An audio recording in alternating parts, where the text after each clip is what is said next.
आज आईपीएल 13तम संस्करण 30तम लीग रे दिल्ली कैपिटल्स और राजस्थान रॉयल्स मुहांमुही हेबे। आज संध्या 7:30 रे दुबई इंटरनेशनल स्टेडियम रे परस्पर को भेटिबे। तेरे दुईटी दल निज निज दलर पॉइंट तालिकार शीर्ष में रखिबा पई आपना उद्यम जारी रखिछन्ति।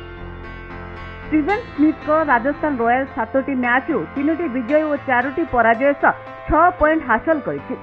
दल दिल्ली कैपिटल्स विपक्ष में प्रथम मैच रे पराजित होइतिला। दिल्ली बोलर निकट में बैट्समैन माने आत्मसमर्पण करथिले।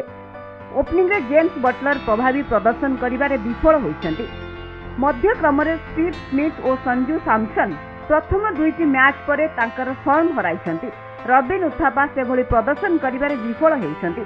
शेष मैच रे दलर स्टार ऑलराउंडर राहुल तिवाटिया और रियान पराग जोड़ी मैच विजयी इनिंग्स दल को अधिक मजबूत करिछि। बोलिंग रे जोफ्रा आर्चर भल फॉर्म में थिबा बेले अन्य कोनोसी बोलर विशेष सहायता मिलुनाही।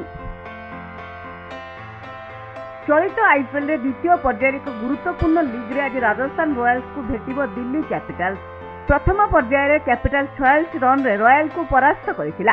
तेणु आसंताकाली कैपिटल्स को हराई प्रतिशोध नेबा लक्ष्य रे रहिबो रॉयल्स।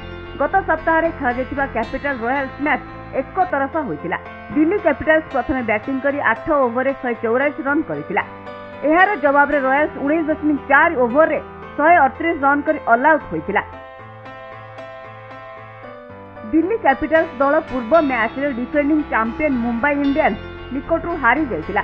किंतु ओपनर शिखर धवन एही मैच रे अर्धशतकीय इनिंग्स खेली फॉर्म को फेरिछन्ति। आहत समस्या दल पर समस्या सृष्टि करिछि। आहत wicket keeper batsman Rishabh Pant पूर्व मैच खेली नथिबा बेले पाखापाखि गोटिए सप्ताह दूरे जाइछन्ति। तांको स्थान रे एलेक्स कैरी पदार्पण सुजोग पाइथिले मध्य निराश करथिले। कैरी को सुजोग मिलिबा परे सिमरन हेटमयन को दलरू बाद दिया जाइथिला। से रॉयल्स विपक्ष प्रथम भेट रे 24 बॉल रु 45 रन रो धुआंधार इनिंग्स खेलिथिले। आसंताकाली पेस बोलर आंड्रिच नॉर्थ स्थान में हेटमैन को सुजोग मिल पारे।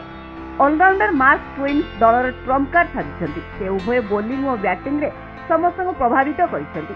अधिनायक श्रेयस आयर भल फॉर्म रे अछन्ति।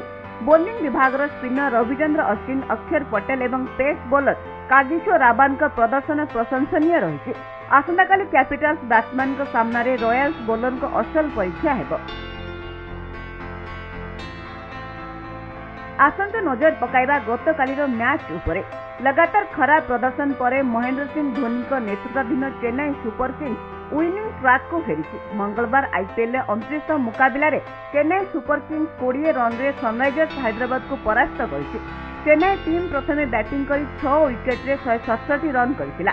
जहां पर हैदराबाद 20 ओवर 8 विकेट हराई 147 रन करने को सक्षम होइतिला। एही विजय सह सीएसके हैदराबाद ठारू मिलिथिबा पूर्व पराजयर प्रतिशोध नेबा प्ले ऑफ आशा उज्जीवित रखिछि। दुबईर एही मैदान सीजन 14तम मुकाबला रे चेन्नई हैदराबाद निकटरू 7 रन रे परास्त होइतिला। तेबे एही मैदान रे ही धोनी को टीम जबरदस्त विजय हासिल करिछि। Bureau report Konark news.